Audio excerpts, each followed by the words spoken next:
Oke, assalamualaikum warahmatullahi wabarakatuh. Waalaikumsalam Waalaikumsalam warahmatullahi wabarakatuh. Ya, meskipun kurang satu orang lagi, tapi kita mulai saja pembelajarannya ya. Baik, mari kita mulai pembelajaran hari ini dengan berdoa. Karena kita Muslim semuanya, jadi kita berdoa dalam hati secara Islam. Berdoa Ibu Pimpin, berdoa mulai.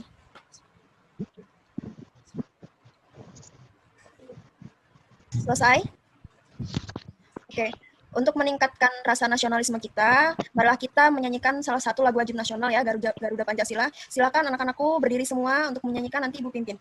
Oke, hitungan ketiga mulai ya. 1, 2, 3. Garuda Pancasila, aku mendukung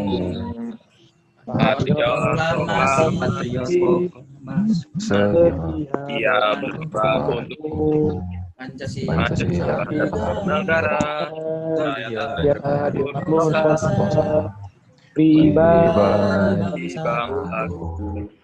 Ayo maju, Oke, selesai. Silakan duduk kembali.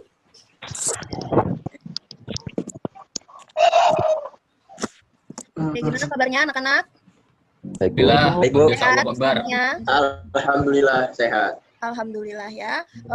Kita tetap harus jaga kesehatan, tetap patuhi aturan protokol kesehatan ya. Karena untuk sekarang ini menjaga kesehatan sangat penting. Nanti takutnya sedikit dikira corona, ya kan? Jadi tetap terapkan 3M, mencuci tangan dengan menggunakan sabun, kemudian menjaga jarak dengan orang lain, kemudian menggunakan masker ketika bepergian. Ya, selain itu kita juga harus tetap semangat untuk belajar daring, meskipun pembelajarannya secara daring, tapi tetap semangat. Sebentar lagi mau ulangan. Jadi kalau misalnya masih ada tugas-tugas yang belum terselesaikan, segera diselesaikan ya. Yang masih ada nilainya kosong segera diselesaikan, baik pelajaran sosiologi ataupun pelajaran yang lainnya.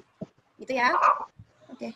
Baik anak-anak, Ibu akan menayangkan chat di sini sebagai link untuk kalian absen ya. Silakan diisi ya. Jadi untuk mengetahui siapa aja yang mengikuti Zoom pada hari ini. Oke, kemudian hari ini, hari Senin tanggal 23 November 2020, kita akan belajar sosiologi, materinya tentang sistem stratifikasi sosial di Indonesia. Ibu akan menunjukkan KD-nya atau kompetensi dasar yang harus kita capai untuk pembelajaran hari ini. Share screen dulu. Sistem stratifikasi sosial di Indonesia. Oh ya, suara Ibu terdengar jelas? Jelas, Bu. Gambarnya kelihatan jelas? Kelihatan. Alhamdulillah. Kompetensi dasar masih 3.3. Oke. Yaitu memahami arti penting prinsip kesetaraan untuk menyikapi perbedaan sosial demi terwujudnya kehidupan sosial yang damai dan demokratis. Ini aspek pengetahuannya, kemudian aspek keterampilannya yaitu menerapkan prinsip-prinsip kesetaraan untuk mengatasi perbedaan sosial dan mendorong terwujudnya kehidupan sosial yang damai dan demokratis. Kemudian untuk IPK-nya yaitu menelaah sistem stratifikasi sosial di Indonesia. Ini nggak perlu kalian pikirkan ya. Kemudian untuk keterampilannya yaitu peserta didik mampu menspesifikkan tentang sistem stratifikasi sosial di Indonesia. Ini indikator pencapaian kompetensi hari ini. Tujuan pembelajarannya melalui pendekatan saintifik dengan menggunakan model discovery learning. Jadi nanti discovery learning itu kalian harus mencari tahu sendiri. Dengan metode mengamati, membangun konsep, diskusi, tanya jawab, dan penugasan, peserta didik mampu menelaah dan menspesifikkan sistem stratifikasi sosial di Indonesia sebagai bentuk keberagaman sosial dengan disiplin, penuh tanggung jawab, kerja keras, religius, dan berwawasan lingkungan sebagai karakter positif, budaya literasi berakhlak mulia, serta dapat mengembangkan kemampuan penelitian yang cerdas dan kompetitif, budaya literasi, kemampuan berpikir kritis, berkomunikasi, berkolaborasi, dan berkreasi. Ini tujuan pembelajarannya. Jadi nanti kita akan mempelajari materi sistem stratifikasi sosial di Indonesia. Tapi sebelum itu, kita review lagi materi minggu lalu. Masih ingat nggak materi minggu lalu? Ya. Berliana, minggu lalu kita belajar apa? Sifat dan dampak stratifikasi sosial. Ya, minggu lalu kita belajar tentang sifat dan dampak dari stratifikasi sosial. Sifat stratifikasi sosial itu ada 3, apa aja Berliana? Terbuka, tertutup, dan campuran.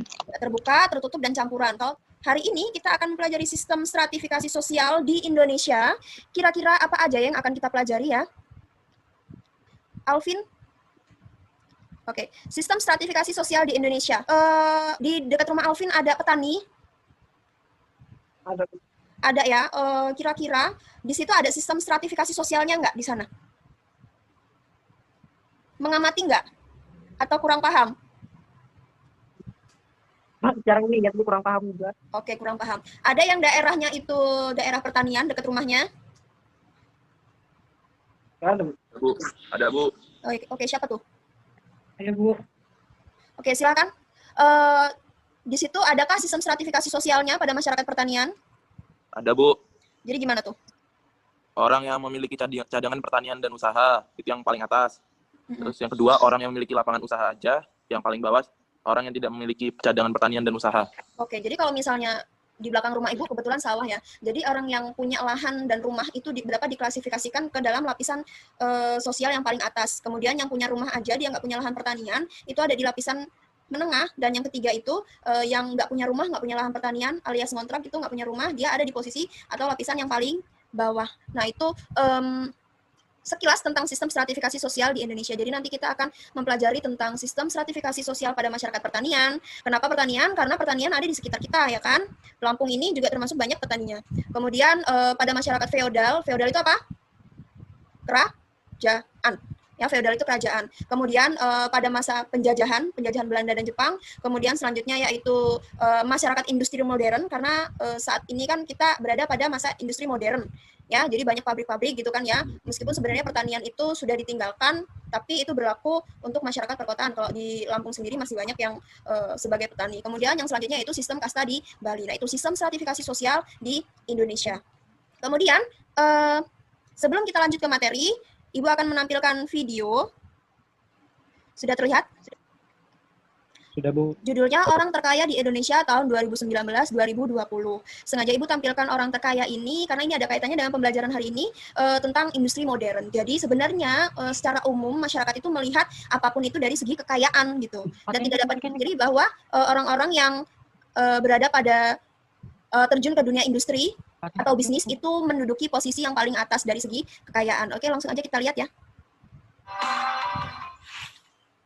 7. Hairul Tanjung.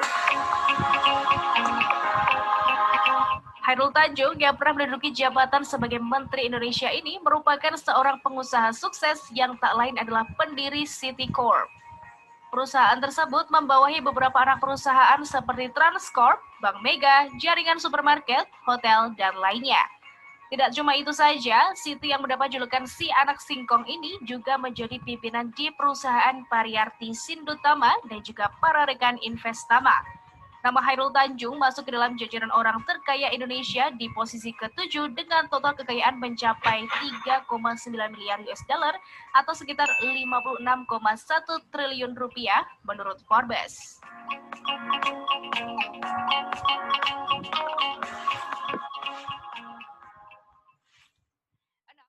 Oke. Sudah kita lihat semuanya ya tadi videonya. Dari video tadi, informasi apa yang dapat kalian ketahui? Coba. Coba, Ginta. Ginta tadi kan udah lihat ya videonya ya? Sudah, Bu. Oke, informasi apa yang kamu ketahui dari penayangan video tadi? Informasi tentang 7 orang kaya di Indonesia. Oke, itu tadi video orang terkaya di Indonesia. Di posisi 7 ada siapa, Ginta? Hairul Tanjung. Hairul Tanjung. Itu yang sering kita dengar sih ya, karena dia punya siaran televisi. Dan yang paling atas itu dimiliki oleh siapa? Pokoknya pemegang perusahaan jarum. Ya, perusahaan jarum ya.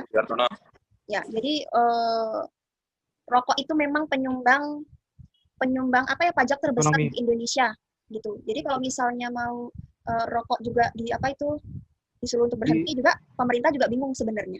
Makanya kan pemerintah untuk mengambil kebijakan untuk rokok itu dia kayak ragu-ragu gitu, karena memang masyarakat Indonesianya memang banyak yang merokok juga, jadi pemasukan untuk rokok juga banyak, sehingga pajak yang dikeluarkan untuk negara pun banyak gitu ya. Nah, itu tadi sekilas tentang video tentang orang terkaya di Indonesia. Itu ada kaitannya dengan sistem stratifikasi sosial di Indonesia, terutama pada masyarakat industri modern. Industri berarti ada kaitannya dengan usaha gitu, jadi pengusaha seperti itu ya.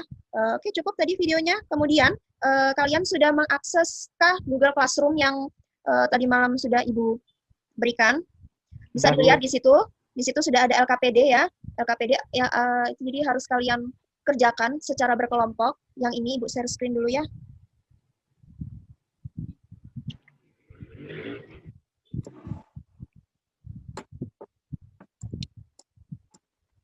Pengelompokannya sudah tahu, sudah Ibu bagikan juga di PowerPoint. Kemarin sudah dilihat ini kelompoknya ya, Ibu kasih tahu lagi deh, siapa tahu kelupaan.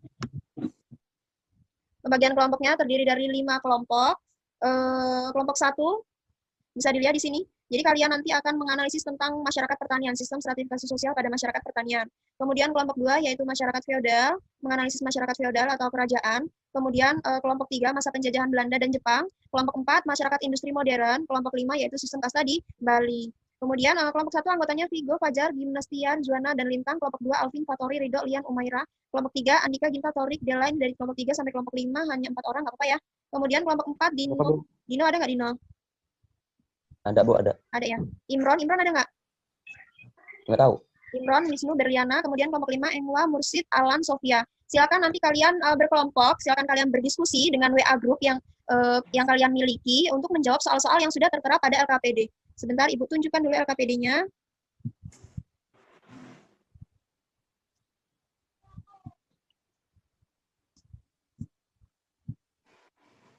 Sebenarnya di LKPD-nya itu udah ada materinya, ada materi ringkasan materinya. Ini tinggal kalian berdiskusi lagi untuk menjawab pertanyaan yang tidak ada materinya pada LKPD.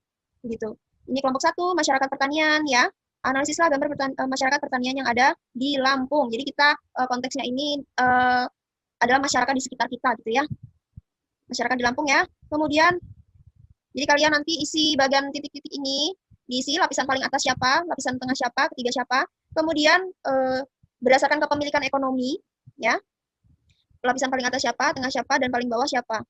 Itu masyarakat pertanian. Kemudian masyarakat feodal atau masyarakat kerajaan yang ada di Lampung. Ayo, tahu nggak kalau di Lampung rupanya ada kerajaan loh?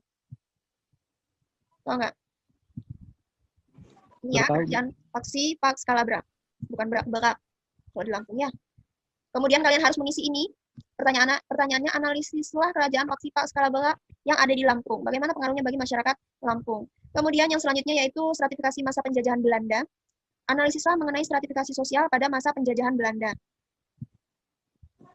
Kemudian kalian harus mengisi titik-titik ini, posisi paling atas siapa, tengah siapa, kemudian yang paling bawah siapa. Masa pendudukan Jepang. Analisislah sistem sosial, stratifikasi sosial pada masa pendudukan Jepang. Kemudian yang kalian juga harus mengisi piramida ini. Penjajahan kemudian adalah masyarakat industri modern. Ini ya, analisislah mengenai sistem stratifikasi pada masyarakat industri modern. Kemudian kalian isi titik-titik ini. Ini yang berdasarkan profesionalitas. Ya, ini berdasarkan ekonomi. Kemudian sistem kasta di Bali. Analisislah sistem kasta di Bali. Kemudian diisi titik-titiknya juga. Jadi cuma ada 4 ini. Paham sampai sini? Ada yang mau ditanyakan mengenai cara pengerjaan LKPD? Bu. Jadi nanti kalian presentasi ya. Berdasarkan kelompok aja. Gitu. Oke? Ya, Bu. Silahkan kalian berdiskusi melalui WA grup kalian masing-masing. Diskusi ya, jangan sampai enggak. Nanti kalau misalnya ada pertanyaan atau ada yang membingungkan, silahkan ditanyakan. Kalian bisa mencari sumber informasi dari internet, bisa kemudian dari buku cetak, tapi yang paling mudah itu dari internet dan nanti akan kita bahas setelah kalian presentasi ya. Oke, silahkan Ibu beri waktu berapa menit? 5 menit cukup? Lebih dari cukup, Bu. Oke. Ya. Oke, sudah? Udah, Udah, Bu. Bu. Oke, sudah ya. Kelompok 1, anggotanya Vigo, Fajar, Gimnastiar, Juana, dan Lintang. Siapa yang mau berbicara atau mempresentasikan? Lintang, Bu, Lintang. Ya, Bu. Oke, Lintang. Sebentar, Ibu share screen dulu ininya. Apa itu namanya LKPD-nya?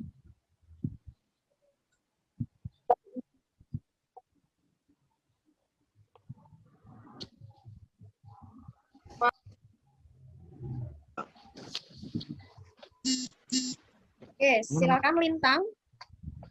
Jadi menurut gambar yang ada di situ, stratifikasi sosial masyarakat pertanian yang ada di Lampung itu didominasi oleh masyarakat bersuku Jawa. Karena masyarakat transmigran dari Jawa ke Lampung itu pada saat mereka melakukan transmigrasi, mereka itu diiming-imingi lahan yang cukup luas untuk mereka garap. Sedangkan masyarakat suku Lampung sendiri lebih condong ke sektor perkebunan seperti kopi, singkong, karet, ataupun jagung. Kemudian sistem stratifikasi berdasarkan kepemilikan tanah. Di piramida pertama ada orang yang memiliki lahan pertanian dan rumah. Di bagian piramida tengah ada orang yang memiliki rumah tetapi tidak memiliki lahan pertanian. Dan di piramida yang ketiga itu ada orang yang tidak memiliki lahan pertanian dan tidak memiliki rumah atau kontrakan. Lalu yang terakhir ada sistem stratifikasi sosial masyarakat pertanian berdasarkan kepemilikan ekonomi. Di piramida yang paling atas ada orang yang memiliki cadangan pertanian dan memiliki usaha. Yang kedua, orang yang memiliki lapangan usaha saja tetapi tidak memiliki cadangan pertanian. Kemudian yang ketiga, di piramida yang terakhir ada orang yang tidak memiliki cadangan pertanian dan usaha. Oke, itu tadi ya presentasi dari kelompok 1. Kelompok lain ada yang mau menanggapi Kak atau ada yang mau menambahkan terkait dengan sistem stratifikasi sosial masyarakat pertanian yang ada di Lampung? Itu sekitar tahun kapan, Bu, itunya? Kayak orang Jawa pindah ke Lampung. Itu kalau nggak salah informasinya itu dari zaman penjajahan Belanda. Itu sudah ada transmigran ya.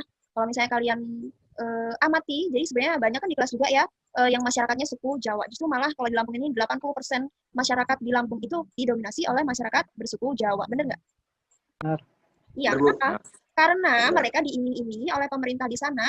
Sebenarnya kan zaman Belanda mulainya itu awal-awalnya. Kemudian di zamannya Soeharto, nah baru itu digencarkan lagi transmigrannya dengan iming-iming lahan yang cukup luas. Jadi sebenarnya kalau mbah saya dulu, mbah saya itu punya lahan kebunnya luas, sawahnya juga luas. Bukan karena kaya dari awal gitu, tapi karena dikasih oleh pemerintah di sana untuk nih kamu pindah ke Lampung ya, biar kependudukannya itu merata. Nanti kamu saya kasih lahan, kamu garap sendiri. Yang tadinya hutan kemudian digarap sendiri, jadilah lahan pertanian yang sekarang dibikin rumah dan lain sebagainya. Mungkin kalau misalnya kalian bisa tanya-tanya juga ke nenek kalian atau ke buyut kalian yang asalnya dari Jawa, itu pasti kayak gitu. Biasanya lahannya banyak gitu, kecuali kalau misalnya udah dijualin. Gitu ya. Untuk lebih jelasnya lagi, lebih lengkapnya lagi nanti kita akan bahas di selanjutnya di PowerPoint ya nanti. Sebentar. Oke.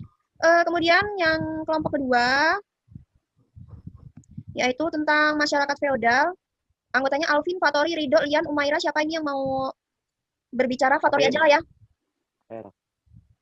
Gimana Fatori? Fatori. Fatori. Oke. Sebentar, Ibu screen dulu.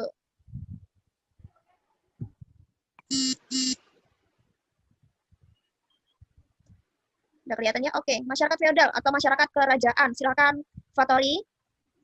Ya, di sini saya akan menjelaskan tentang feodal yang kerajaan. Yang pertama, analisis kerajaan Paksi Pak Skala Berat yang ada di Lampung, bagaimana pengaruhnya bagi masyarakat Lampung. Menurut analisis kelompok kami, kerajaan Paksi Pak Skala Berat terdapat di daerah Kabupaten Lampung Barat. Paksi Pak Skala Berat dipimpin oleh Saibatin yang bergelar Sultan. Kerajaan adat Paksi Pak 4 Paksi dipimpin oleh 4 Sultan yang saling menghormati.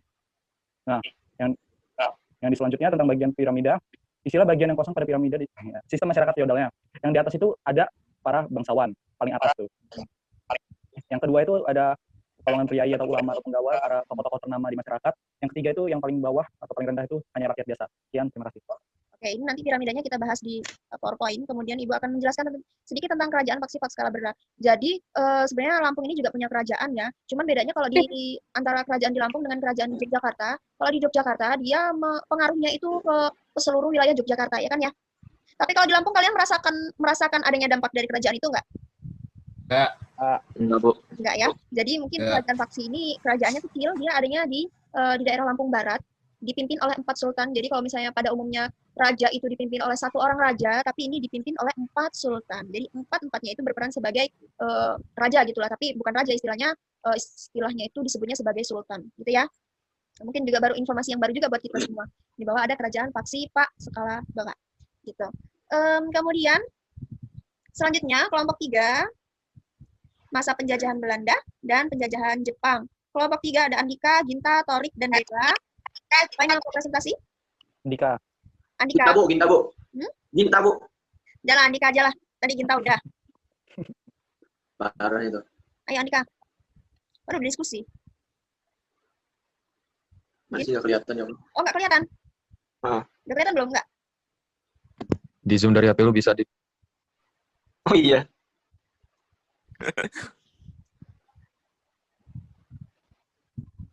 Golongan Eropa dan yang dianalisislah mengenai stratifikasi sosial pada masa penjajahan Belanda.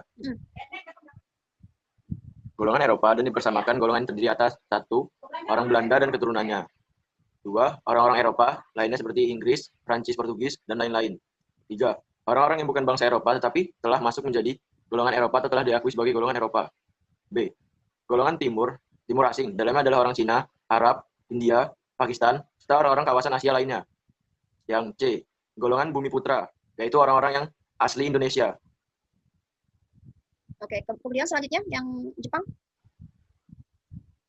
Terus istilah bagian titik-titik. Langsung ke Jepang aja. Halo Andika. Masih ada orangnya? Izin nerusin ke nggak, Ibu? Analisis sistem. Masih, Bu. Ini langsung terusin ke Jepang apa? Yang piramida tadi dulu. Ya, Jepang. Langsung ke Jepang.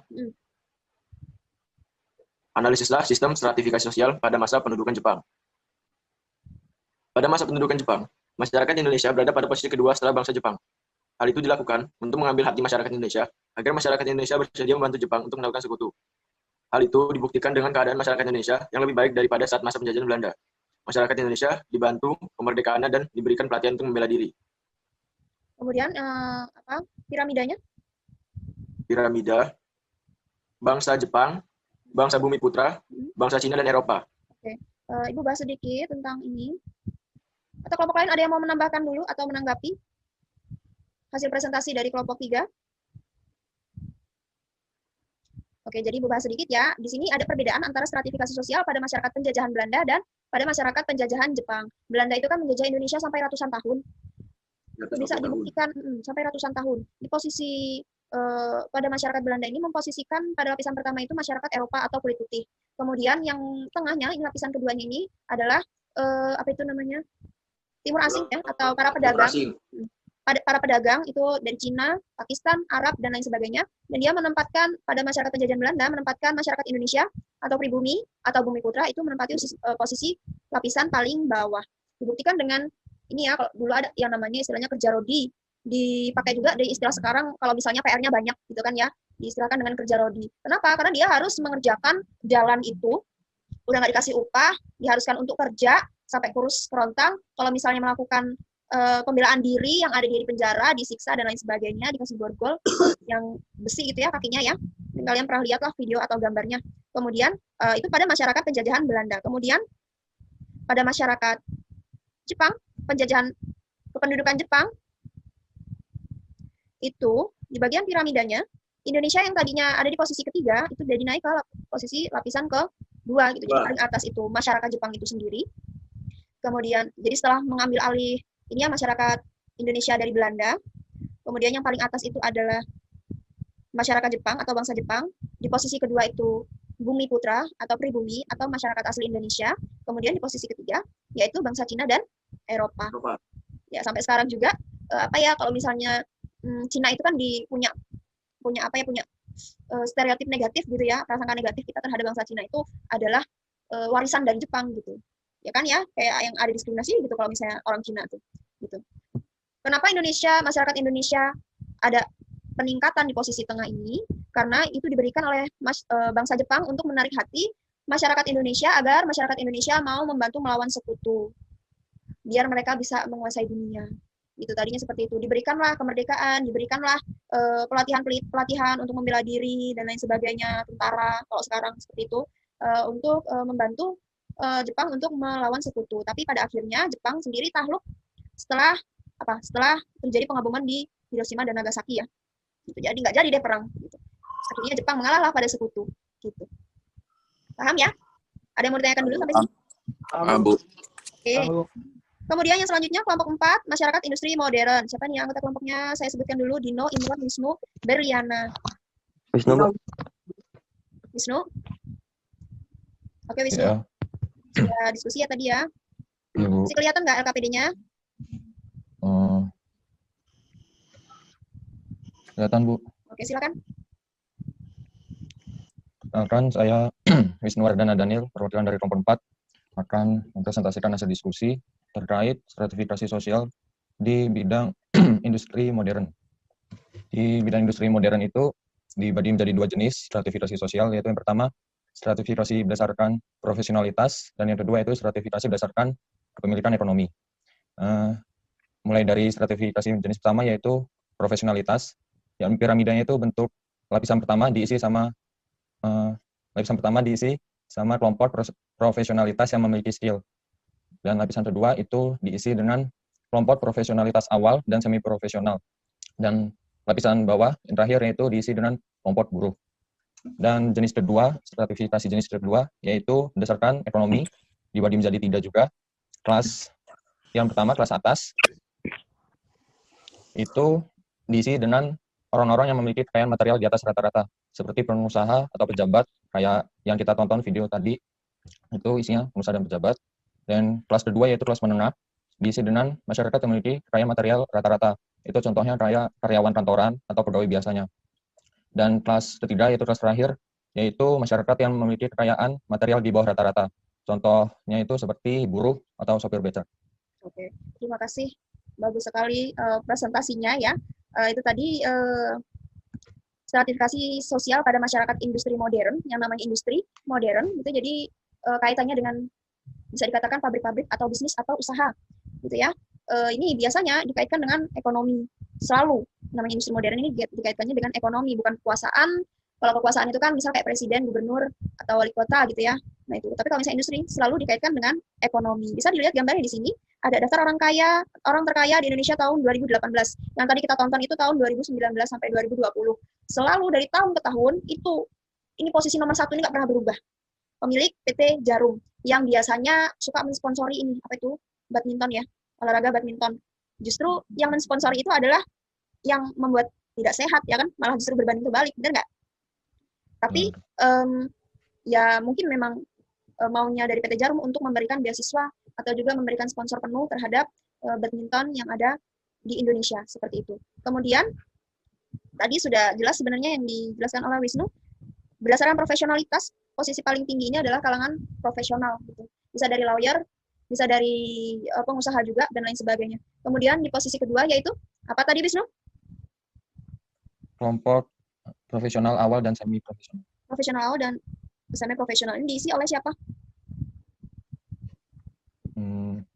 Mungkin kayak pegawai kantor gitu. Ya, pegawai kantor ya. Ya, pokoknya intinya yang ada di tengah ini pegawai kantor. Misal apa itu namanya?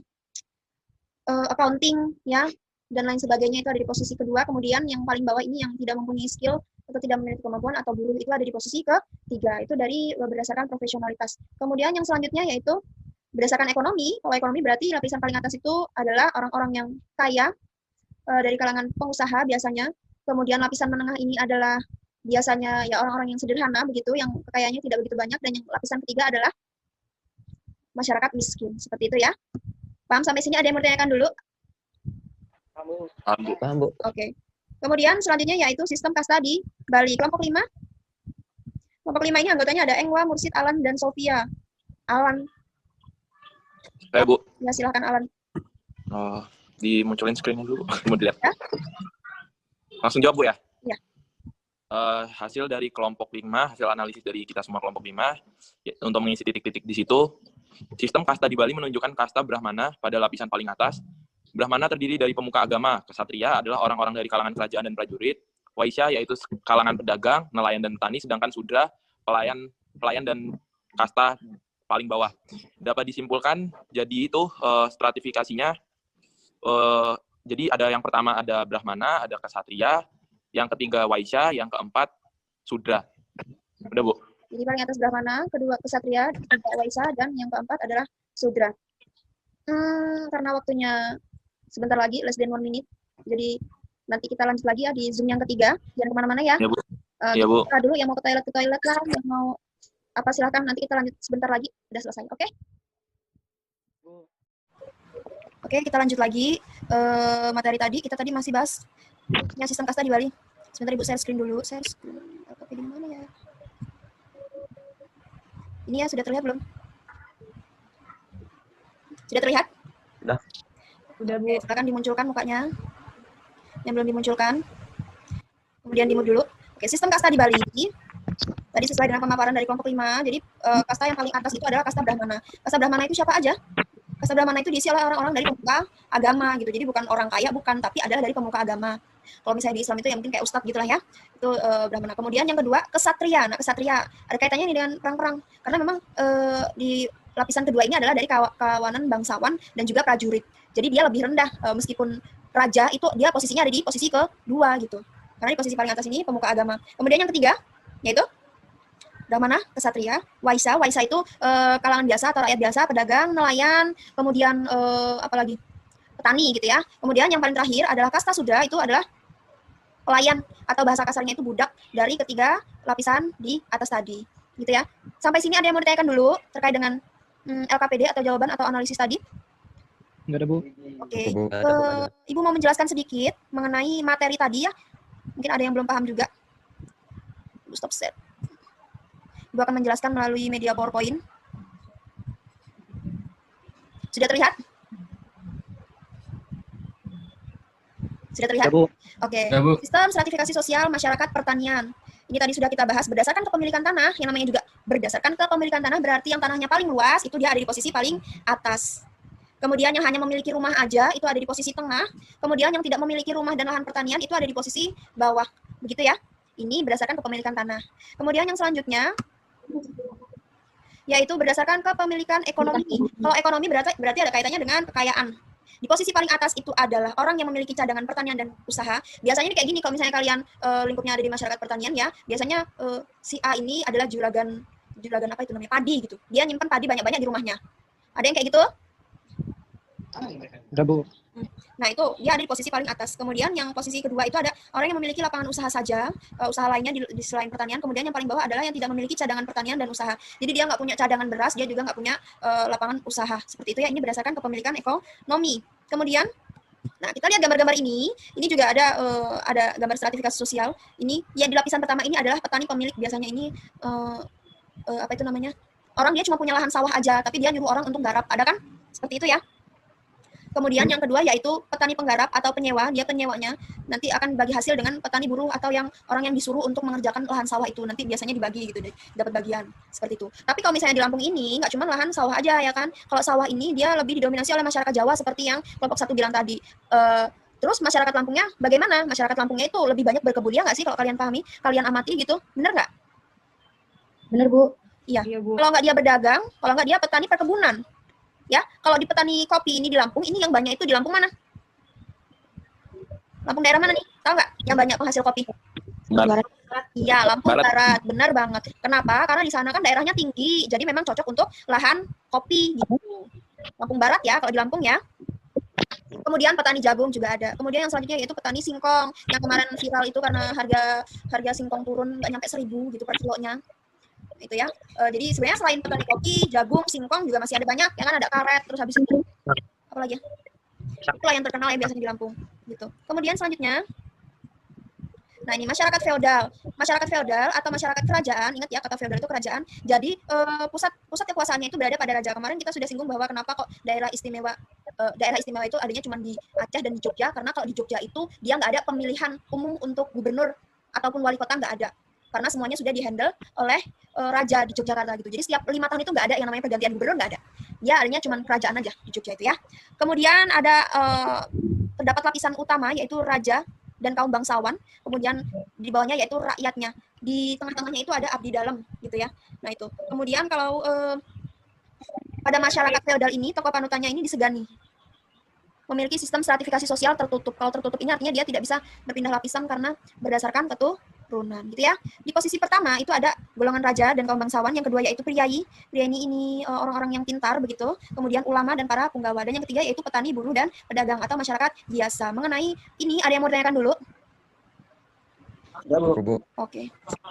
Kemudian selanjutnya yaitu sistem lapisan sosial pada masyarakat Belanda tipe nih. Menempatkan tadi sudah disinggung sedikit, kalau di zaman Belanda itu yang paling atas ini kalangan Eropa atau Belanda, kemudian yang tengah ini timur asing atau para pedagang dari Cina, Arab, Pakistan, India, nah itu ada di posisi tengah, dan ketiga itu adalah penduduk asli Indonesia. Justru malah masyarakat Indonesia yang punya wilayah tapi ada di posisi paling bawah gitu. Kemudian sistem pelapisan sosial pada pendudukan Jepang ada perbedaan. Kalau di Belanda ini Indonesia ada di posisi ketiga, kalau di masyarakat Jepang Indonesia ada di posisi keberapa? Ya, kedua. Ada peningkatan lapisan gitu ya, ada di posisi kedua. Kemudian dari yang pertama tentu yang masyarakat Jepang, kemudian yang kedua yaitu masyarakat Bumiputra, dan yang ketiga yaitu bangsa Cina dan Eropa. Belanda maksudnya ketiga. Kemudian selanjutnya sistem pelapisan sosial masyarakat industri modern. Tadi sudah disinggung juga bahwa yang namanya industri itu ada kaitannya dengan PT, bisnis, perusahaan, pengusaha. Nah itu terbagi menjadi kalangan profesi dan ekonomi. Ibu sebutkan tadi kan sudah kita bahas ya sedikit ya. Kemudian yang selanjutnya yaitu sistem kasta di Bali. Kalau sistem kasta di Bali itu dia bersifat endogami. Jadi nggak boleh tuh kasta Brahmana yang cewek, kalau misalnya cewek itu mau nikah sama kasta di bawahnya itu nggak boleh gitu. Jadi ada aturan-aturan tertentu. Tapi kalau misalnya cowok nih dari kasta Brahmana mau nikah sama kasta Sudra, ya nggak apa-apa gitu. Jadi jangan sampai yang cewek ini turun derajatnya jadi kasta di bawahnya. Begitu ya. Paham? Sampai sini ada yang mau ditanyakan mengenai sistem stratifikasi sosial di Indonesia? Cukup, Bu. Oke. Cukup? Cukup. Oke, kalau misalnya cukup berarti kita sekarang sudah ada di penghujung pembelajaran. Mari kita simpulkan mengenai pembelajaran apa yang kita dapatkan hari ini. Ayo, apa yang kita dapatkan hari ini sistem stratifikasi sosial di Indonesia? Bahwa sistem stratifikasi sosial di Indonesia ini yang pertama tadi membahas tentang apa? Pertanian. Iya, masyarakat pertanian, sistem stratifikasi sosial masyarakat pertanian. Kemudian yang kedua, masyarakat feodal atau kerajaan. Kemudian yang ketiga yaitu Stratifikasi masa penjajahan Belanda. masyarakat penjajahan Belanda. Yang selanjutnya Masa penjajahan Jepang, Bu. masa penjajahan Jepang. Selanjutnya Masyarakat industri modern. ya masyarakat industri modern. Yang selanjutnya yaitu Kasta di Bali. Kasta di Bali. sistem kasta di Bali ya. Itu kesimpulannya. Bisa kalian pelajari lagi nanti materinya. Kemudian Ibu mau merefleksi bagaimana pembelajaran hari ini mengenai PowerPoint-nya, apakah sudah jelas? Jelas. Sekali, Bu. Mengenai video pembelajarannya, apakah sudah mencerminkan sistem stratifikasi sosial di Indonesia? Sudah, Bu. Sudah, Bu. Dari segi kekayaan ya, dari segi industri modernnya.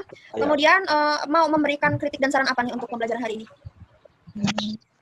Apakah nunggu Zoom-nya terlalu lama? Enggak sih, Bu. Nggak terlalu ya? Iya. Oke. Kemudian apakah Ibu menjelaskannya terlalu cepat atau ada yang sebenarnya belum dipahami atau bagaimana? Enggak, Bu. Udah jelas, Mbak. Jelas Bu, nggak terlalu cepat. Oke, sudah jelas ya, nggak terlalu cepat ya? Iya, Bu. Oke, Ibu stop share screen-nya. Untuk selanjutnya, silakan kalian kerjakan evaluasi pembelajaran yang sudah Ibu berikan di Google Classroom. Nanti kalian kerjakan, itu ada 5 soal aja berkaitan dengan sistem stratifikasi sosial yang ada di Indonesia. Ya, kemudian itu tadi evaluasi pembelajaran yang dikerjakan. Minggu depan kita sudah mulai ulangan, ya kan? Jadi ini Ya, Bu. pertemuan tatap muka secara daring kita terakhir. Kalau misalnya ada yang mau ditanyakan, bisa melalui WA ya, WA Japri ke saya, gitu. Ya, Bu.